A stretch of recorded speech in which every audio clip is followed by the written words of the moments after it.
Hello, gorgeous ones. Dr. Lucy here this week. I've missed you all over the last week. I'm going to share this into the 12-week mind body while I can.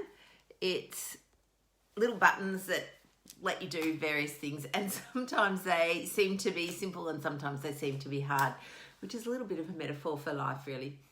One of the things I want to talk about this week is we're talking about blame. So this week my topic is all on blame and shame. I guess I like them because they rhyme, but they're also, partners in our emotional, emotional vernacular, I guess. So blame is a word that comes to mind when I think about obesity as an issue. Our society blames the people who have obesity for the problem. The thought for many people is that it's a problem because they eat the wrong food. It's a problem because they eat too much of the wrong food. It's a problem because they don't move enough. It's a problem because they're lazy and sit on the couch all day and eat ice cream 20 times a day. That could not be further from the truth. The thing, I guess, that I am massively passionate about is victim blaming, which is what that is the most unhelpful advice ever known. So when people do it, it gives them this sense of superiority, I think, which is really just unkind, and that is very basic, is what it is, but also indicates that the problem is with the person doing the blaming or the judging. So in our society these days, we have turned, and I think social media is partly responsible for it, but it's always been there. It's not like people have never gossiped before. It's just that social media provides a platform that makes it a little easier to do. But it really, the idea, and I know we talk about, fat shaming, they are literally destructive techniques.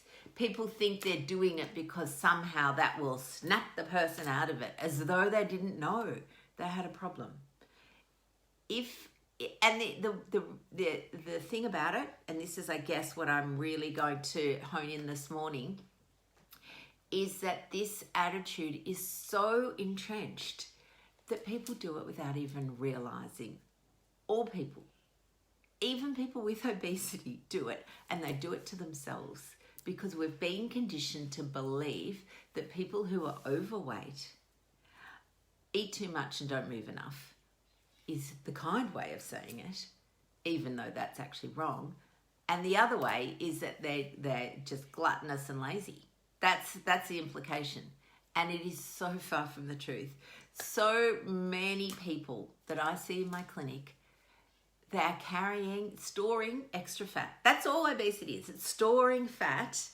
And for a lot of people, the majority of people these days, it then leads to that chicken and egg thing of having too much insulin, which then locks away your fat stores. So you actually can't even get them. So there's that combination thing. So if we distill it down to their body is storing too much fat, that's it.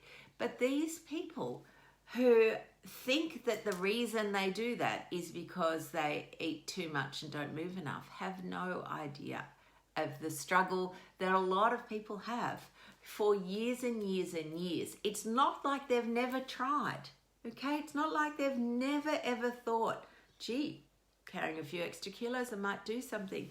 This is a lifelong struggle for a lot of people, largely because they've been given the wrong advice, largely because they've tried dieting for years and years. Hands up if you've ever done Weight Watchers, life member here. And the culture of dieting is all about restriction and the number on the scales. And those techniques are really destructive to people's psyche. They spend a life feeling deprived and oscillating and you'll have heard me say this before, oscillating between being perfect or on a bender. And the reason for that is the stories that have been put in their head by our society about what food means, what food represents, what food is. Instead of food being nutrition and fuel, food is what we use when we're sad, what we use when we're lonely, what we use when we're celebrating, what we use when we're in pain, what we use when we're bored. And those uses have been commenced from childhood and passed down from generation to generation, and then magnified 1,000,000,000% by marketing. So my lovelies, this is what we're going to talk about this whole week, is we need to stop the blame game. The blame game does nothing for anybody. It does nothing for our society as a whole. It just promotes, division. We know division within a society is often filled by hatred. Promotes division, promotes self-loathing for the person with the condition, and does not solve the problem. So the three things that blaming does: 1, doesn't solve the problem; 2, promotes division within a society; and 3, confirms self-loathing for the individual. All unhelpful. Right, lovelies, that's it. That's my rant for this week. It's a ranty week. I like a bit of a rant every now and then. So stay tuned for this week's topic, because what we're going to do is help move people who are storing too much fat, help move from victim to victor. Okay, victim of the diet industry to victor of your own destiny. And I will see you all soon. Have a wonderful week. Stay warm if you're in Melbourne, and stay cool if you're in the Gold Coast. Bye, darlings.